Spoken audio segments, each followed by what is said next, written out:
Good afternoon, Hammers of Ohio. And I'm even going to probably add this to my group on Discord and on YouTube, Hall of Divine Ruins. Today, we are going to start our introduction video on altars, Altar Works 101. This is just going to be a personal explanation. I apologize. I just woke up. I have really phlegmy throat when I wake up and lungs. While searching for information and descriptions of altars, the closest thing I found to a pagan altar is a Wiccan altar. So we're going to go and do that. They're essentially the same thing. Stuff can just be derived a little different. I want to relax and chill. So this is going to be a day where me and you can just sit down and enjoy ourselves. According to Wikipedia, I'm going to reverse the word Wiccan and I'm just going to use altar. A altar, in our sense, is a raised structure or place used to worship or prayer, upon which a practitioner places several symbolic functional items for the purpose of worshiping the god or goddess, casting spells, and or saying chants and prayers, which is the definition of ritualistic divination, which we will get into in the divination section. We're going to start my divination class, which will just be done on videos and posted. I want the altar class to be done in person, by the way. This is an introduction video. Everything past this video will be done live in classes. There are many types of altars practitioners may choose to use during a ritual. Depending on the rite that they are performing, the material used for their altars may vary. Some say wood from an oak tree is best, while others argue maple or teak are the only ones that should be used. Altars don't have to be made by a specific kind of wood. That is a common misconception. Altars can be whatever material you want them. Mine is on a giant desk in my altar room / office.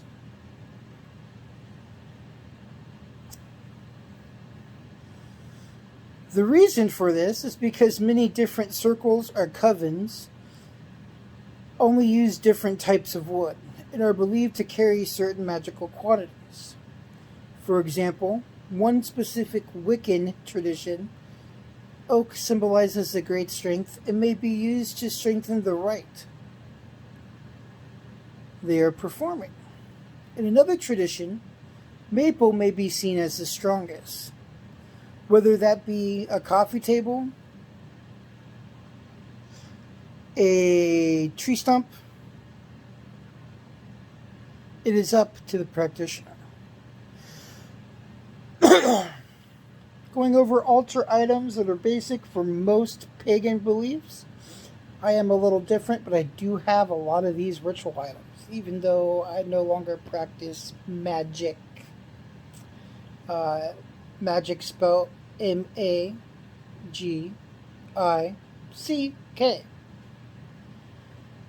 The altar is often considered a personal space where the practitioners put their ritualistic items. Some practitioners keep various religious items upon their altar, like me, or they may use the altar and items during their specific religious workings, meaning it changes to their set. A lot of people who do magic will leave their altar very basic and add stuff as they do their work.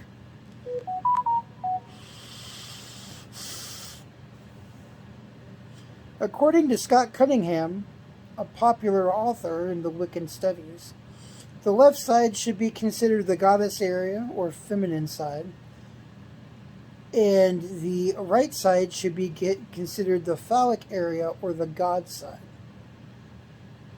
Representations and statues should be placed on the left or the right side for appending deities. Mine is a little bit vice versa because I am not Wiccan. I don't have to go specifically determined by what is traditionally Wiccan. My goddess is on the left. My goddess on the right. My god is on the left. It's not a specific thing. Mine's a split altar. You'll see video as we start talking about this stuff. The right side, which is designed for the god, symbols are such as the athame and the wand. They are all placed with the god, as well as the god statue and his candle. The left and right associations vary according to personal preference, but the center area is almost always considered the mixed, which mine does kind of go off of that. They contain most symbols of the Wiccan or pagan faiths, such as the pentacle. Mine has a fireball in the middle of it. Some arrange their altars to represent all four elements. I have pictures of when my altar was done more druid-like, and it did have all four elements. The north is the earth, the east is the air, the south is the fire, and the west is the water. These elements can be represented in various ways, but generally do not vary in element and direction correspondences when placed items on the altar, or when calling the element. A practice involving inviting the elements to be a part of the circle, and lend their power to a practitioner to move diesel clockwise or sunwise. And when dismissing the elements, they move counterclockwise. Common items normally found on an altar are, and this is specifically for Wiccan, but some of the stuff can be considered, an athame, a broom, a candle, a cauldron, a chalice, incense, a pentacle, or item that represents your workings, and a wand. Where should an altar be located? It wasn't until 1951 that the laws against witchcraft in England were repealed. The witchcraft law, repealed in 1951, made it illegal to claim to be a witch or a medium. The last person to be imprisoned under this law was Helen Ducan, a spiritualist medium, and the death penalty was given to her in 1735. However, today, most practitioners are able to practice more openly and share their beliefs across multiple platforms such as YouTube, Instagram, Twitter, TikTok, etc. Being a religion that reveres nature, it seems most appropriate to practice in nature. Wiccan altars may be set up outside as well as indoors. Some dedicate a whole room to them. Mine, which we will go over in another video, I'm going to do an altar tour or altar room tour and give you a little bit of stuff about what goes on for me in a video. And you guys have seen my altar room. I do a lot of my freaking meeting calls in there. But some dedicate an entire room to practice, while others a specific space within their living space. Others, after that, use a temporary altar, which can be a flat surface and moved easily. These are things such as a coffee table. Most permanent altars are left up to the Wiccan to return to their rites and rituals.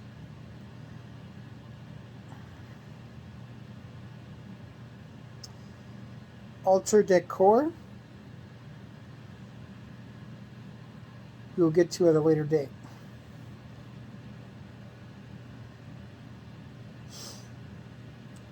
In some religions, An altar can be a structure upon which an offering as a sacrifice are made. This gets more into ritualistic divination. For religious purposes, altars are found at shrines, temples, churches, and other places of worship.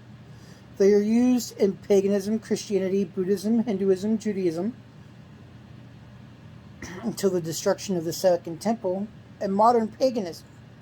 Many historical faiths are also made to use them, including Roman, Greek, and Norse religions.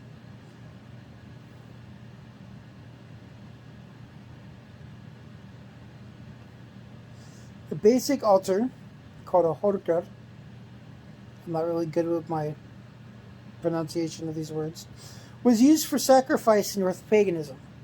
It was constructed with a pile of stones, possibly in a wood harrow, and would be used in sacrifices or perhaps ceremonies as well.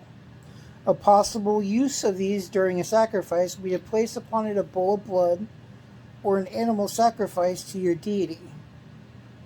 This would be considered a goat for Thor, a sow for Freya, a boar for Freyr, then dripping a bundle of fir twigs into it and sprinkling on the participants with blood. This would consecrate the attendees of the ceremony, such as a wedding.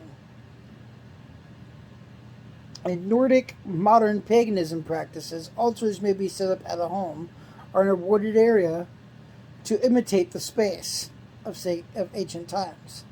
They may be dedicated to Thor, Odin, or any other Nordic deities.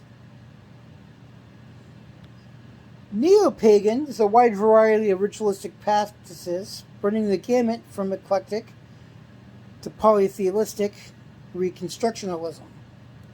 Many of these groups make the use of altars. Some are constructed merely of rough-hewn stacks of stone, and some are made of fine wood or other furnished materials.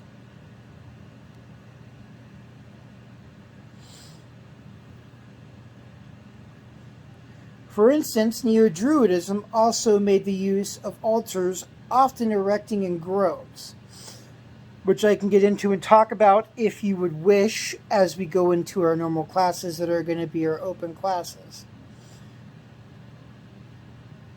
Though little is known about the specific religious beliefs and practices that presides over the ancient Druid, modern people who identify themselves as Druid are free to incorporate their imagination, developing ceremonies and use of their rituals and objects within their belief system. The Order of Common Worship of the Druids, the New Reformed Druids of North America, which I have no experience with. I can talk to you about Druidism. I practiced it for about 6 years back in the day. Call for fire to be started or in a rear of an or in or near of an altar or sacred space, which makes use of various objects such as a chalice, staves, and plant offerings. If no altar is used, the object may just be placed on the ground and given to your deity. A high place, which is an elevated area which altars have been erected for worship, in the belief that as they are nearer to the heavens than the plains and the valleys, they are a more favorable place for prayer. High places were prevalent in almost all ancient cultures in the centers of occultic worship. High places in Israelites, Canaanites were cultures and air shrines usually erected and elevated on a site prior to the conquest of Canaan. The practice of worship on these spots became frequent among the Hebrews. Although the temple was built, it was forbidden to go in and worship.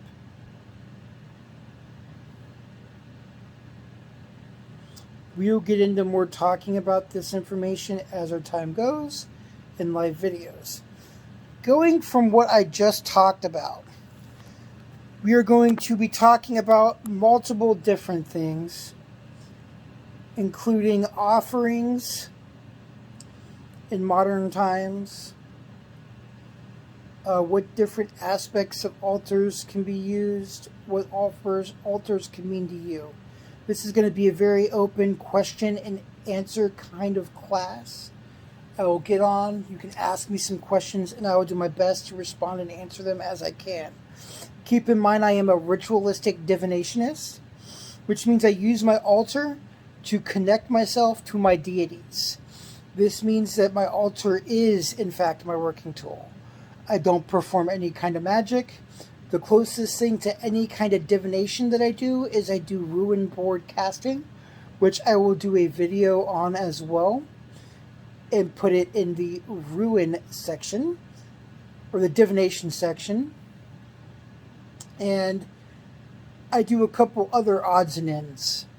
A lot of gemstone work I get done, and all of it revolves working with my deities and gathering energy from within myself through my altar to perform what I'm doing. I don't do spells. I don't do witchcraft. I specifically and 100% focus on offerings, prayer, and what you would consider sacrifices. Not in the same sense of natural historical sacrifices where I would kill an animal or I would kill a person, but sacrifices as in providing meat or bones to my deities as an offering. In today's modern world, we cannot perform ritualistic sacrifices anymore. There's something called PETA in the world that would have a field day. There's also something called murder that doesn't allow us as Norse pagans to sacrifice like we would have back historically. With that being said, we are running on about 20 minutes.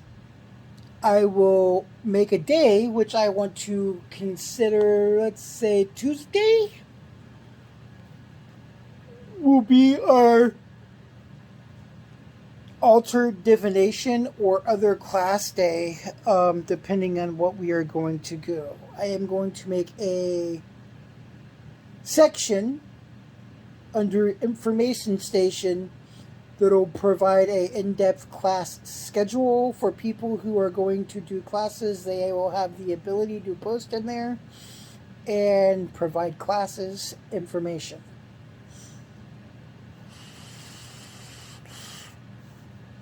If you all have any questions about what I've talked about today, feel free to DM me, as well as DM any of the admin team. Just for information, the admin team or the High Council is in blue. All the High Council members are names that are in blue. Don't hesitate to contact any of us involving anything or any questions that you might have. All the non-admin team who are going to be our educational historians, their names are going to be in orange,